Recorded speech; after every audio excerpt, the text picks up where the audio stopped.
What Mary Jo Shared by Janice May Udry, illustrated by Elizabeth Sales.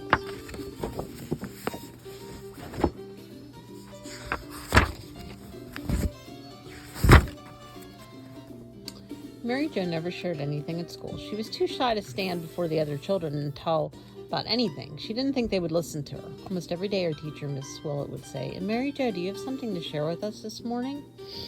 Mary Jo always shook her head and looked at the floor. "Why don't you ever share anything?" her friend Lori asked. "I will someday," said Mary Jo. "I just don't want to yet."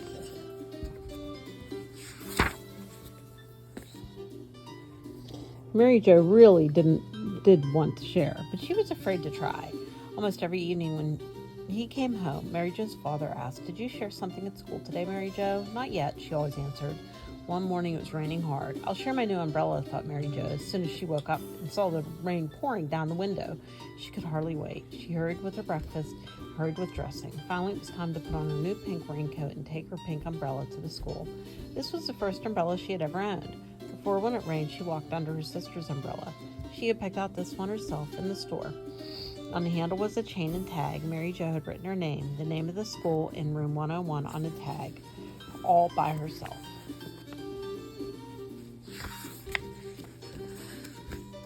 She hurried up the hill from the car, holding her umbrella against the heavy rain. At the door, she shook her umbrella and carried it in, dripping along the hall. When she got to the door of her room, she saw a whole row of umbrellas drying in the hall.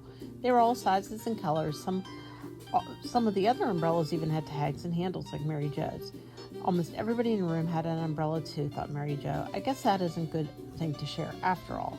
So when Miss Willett said, "And Mary Jo, do you have anything to share with us this morning?" Mary Jo shook her head and looked at the floor.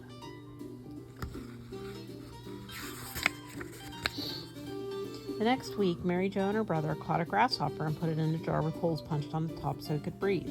"I'll share the grasshopper," thought Mary Jo. She wrapped the jar carefully in a cloth and put it in a paper bag. That way, even if she dropped the jar, it wouldn't break. She hurried to school carrying the wrapped jar carefully under one arm and her lunchbox in the other hand.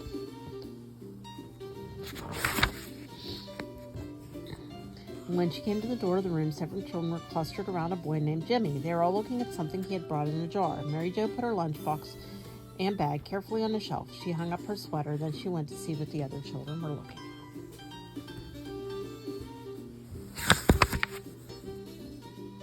"Jimmy got 6 grasshoppers in a jar," said Lori. "He caught all of them himself." Mary Jo thought about her one grasshopper and how her brother had helped her catch it. "I guess I won't share my grasshopper after all," thought Mary Jo. So when Miss Willett said, "And Mary Jo, do you have something to share with us this morning?" Mary Jo shook her head and looked at the floor. All the other children in Miss Willett's room shared things. They shared letters from their aunts, or they shared their pets, turtles, white mice, rabbits, kittens. They shared things they found at the beach and things they found in the woods. Mary Jo didn't have an aunt to get letters from. She didn't have any pet, and she never found anything at the beach or in the woods that someone else hadn't already found. But finally, Mary Jo became determined to share something that no one else had. It got so she could hardly think of anything else.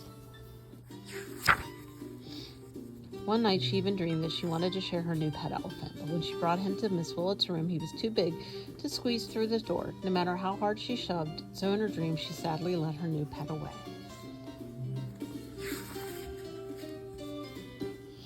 "What shall I share?" she pondered over and over. Her father came home. "Did you share something at school today, Mary Jo?" he asked her as usual. As usual, Mary Jo said, "Not yet."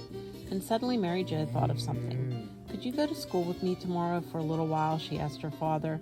"Tomorrow? Yes," said her father. "I don't have a class until 11 o'clock. Mary Jo's father was a teacher in high school. "Good," said Mary Jo. "Then you can come and hear me share something." "All right," said her father. "I'll be there." "What are you going to share?" "Wait and see," said Mary Jo. As soon as Mary Jo and her father came to school the next morning, Mary Jo introduced her father to Miss Willett. Miss Willett said that they were very glad to have them visit the class. "I've got something to share today," said Mary Jo. "Fine," said Miss Willett. "There's the bell." Mary Jo's father sat by the window in one of the guest chairs while the children saluted the flag and Miss Willett took attendance. Then it was sharing time. As soon as Miss Willett asked if anyone had anything to share, Mary Jo raised her hand. "Mary Jo," said Miss Willett, "you may share with us the first thing this morning." Mary Jo stood up and walked to the front of the room for the first time. This morning I brought my father to share, she said. In spite of herself, she giggled a little. This made all the children smile, and they turned to look at Mary Jo's father. He didn't mind at all. He stood, bowed his head a little in a friendly way, and waited to be shared. This is my father, Mr. William Wood. He is 36 years old, and he has a wife and 3 children. His youngest child is me, Mary Jo. Jimmy raised his hand. My father was born in Montana, said Jimmy. Where was your father born? My father was born in California, said Mary Jo. He teaches English in high school. He likes to read a lot, and he writes quite a bit too. He's a good swimmer, and he knows how to sail boats. He likes to go fishing and hiking. So does my father, said Lori. My father builds houses, said another child. My father travels all over the country, said another. They all wanted to share their fathers, it seemed. Children, said Miss Willett, it is Mary Jo who's sharing her father today. Please be a little bit more quiet. Before my father grew up, he was a little boy, said Mary Jo. Then her face turned hot because that sounded sort of silly. All the children laughed, but Mary Jo went on. Sometimes he wasn't too well behaved, said Mary Jo. What did he do? Asked one of the boys. Well, once he locked his little brother out of the house. And once he ate all the cake his mother was saving for the afternoon club meeting, said Mary Jo. And now my father will say a few words. Mr. Wood smiled and made a little speech about how he had enjoyed visiting Miss Willett's class. The children clapped and Mary Jo and her father sat down. Mary Jo felt good. At last she had shared something that no one else had thought of sharing. The end.